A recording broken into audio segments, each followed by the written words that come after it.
it was scary, like almost how prophetic like his words were, like some of the things he said, and then Yeah, obviously what we know what happened.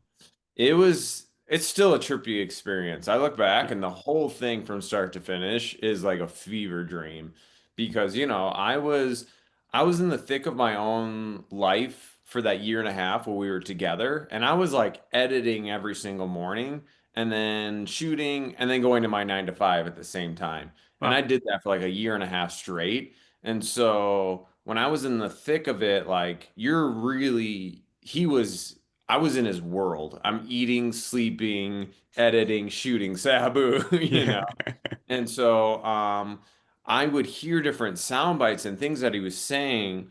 And what I have heard, is that that's been his character for the last 30 years. And he takes, as Rob says, he takes death defying the moniker to heart, where, it's kind of crazy that he lived as long as he did in some respects. yeah, And so,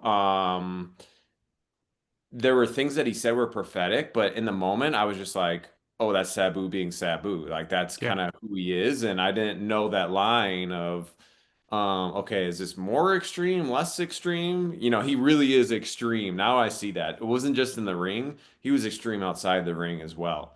And so, but yeah, but then once he actually passed, and then as soon as like I watched the film again, it was such a mind-blowing experience because I was like, oh my God, like it was right there the whole time and I didn't even yeah. see it.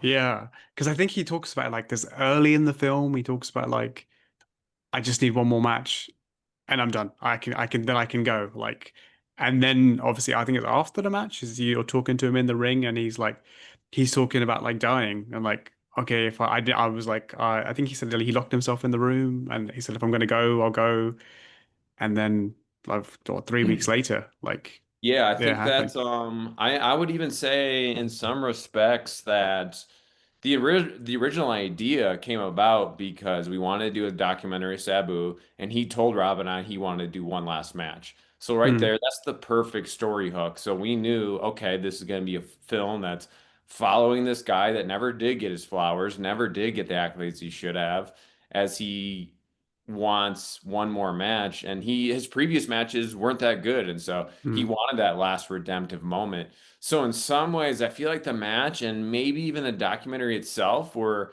kind of those things he was getting up for in the morning, like yeah. and once that was, he seemed maybe content to, be at peace after that.